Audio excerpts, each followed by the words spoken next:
You're watching Betting the Breeders' Cup, presented by FanDuel. 14 championship races in total on Saturday. It all begins with the Filly and Mare Sprint. Morning line odds presented by FanDuel. Goodnight Olive, 3-1, is streaking into this race for trainer Chad Brown. But we do have two former champions in the race. For more on that, to really help us out with this competitive field, Nick Luck joining me. I'm Brittany Urton. We also got Matt Bernier at the touchscreen.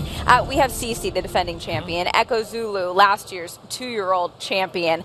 This race looks competitive and tough to sort through. Do you see it that same way? Yeah, competitive and tough to sort through, but I think we've got a reasonably solid market leader here in Goodnight Olive. As you said, she's on a streak.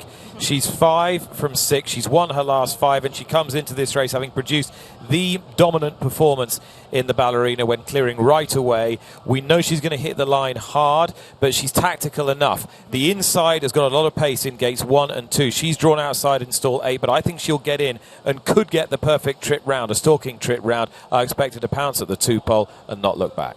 Well, what makes this race so unique is the 7 furlong distance. I call it a quirky distance because it's a bit between a sprint and a route. Matt, how do you see this? Because Goodnight Olive is perfect at that 7 furlong distance. Yeah, I'm going to kind of contradict myself already in that we've got good quality horses, but I think there's a case to be made that 3 of the top choices, Cece, Goodnight Olive, and Echo Zulu, they're not without question. Cece, is she as good as she was when she won this race last year out at Del Mar? Perhaps she is, but at 4-1, that doesn't really do anything for me from a gambling standpoint. Goodnight Olive, I thought her run at Saratoga was spectacular. The problem is, or the concern anyway, at a short price, that is the only race on her page that makes her good enough to win.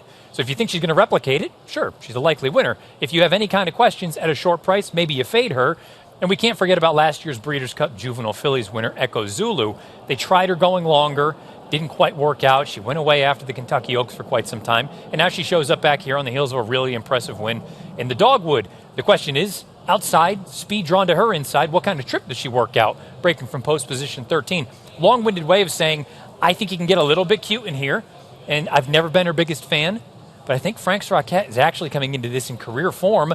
The distance might be a bit of an unknown, but I think the pace scenario should work to her advantage. She likes to be close, but not actually pushing it. I think she tucks in just behind those speeds. Nick alluded to the slammed at Edgeway down on the inside, the 1 and the 2. They're going to go. Echo Zulu's going to go. Hot Peppers, unfortunately, is out of the race, so that takes a little bit of the steam out. But I think Frank's Rocket could work out a really nice trip, and she might be every bit of that 6-1. Could we see a crazy price, though? I remember back in 2017 at Del Mar, Bar of Gold winning and paying over $135. Does this look like the type of race where we could see something like that? I don't think so. I think there's too many good ones. I think there's too many realistic ones, aren't there, Matt? I hear wait. Well, no, and the other thing, too, is I think this is the kind of field that you're not going to have a prohibitive favorite. So inherently, you're not going to have those 40 or 50-1 shots. I think everyone's going to live between 30-1 and, let's call it 5-2, 3-1 for Goodnight Olive. Right, you're not going to have a 4-5 like we will see in the Breeders' Cup Sprint with Jackie's Warrior to give you that big price. Lots of directions to go. So we've got Matt going with Frank's Rocket. Where do you land? Goodnight Olive. Goodnight Olive, going for 6 in a 5. Yeah, 6 in a row. 6 in a row. Going for 6 in a row for trainer Chad Brown. Well, Frank's Rocket, you know Frank Fletcher, the owner? Yes, what's the story? He had a German Shepherd dog called Rocket, and then named all his horses after said dogs. And every subsequent dog has been called Rocket. Also has Lady Rocket. Yep. Well, there you go. You're not just getting betting tips on this show. You're getting wonderful stories as well. That is the Breeders' Cup Filly and Mare Sprint. It kicks off an incredible Saturday of racing. 9 championship races in total on Saturday, all of which you can wager on. New FanDuel customers, bet the Breeders' Cup and get up to $100 back if your horse doesn't win. This has been Betting the Breeders' Cup.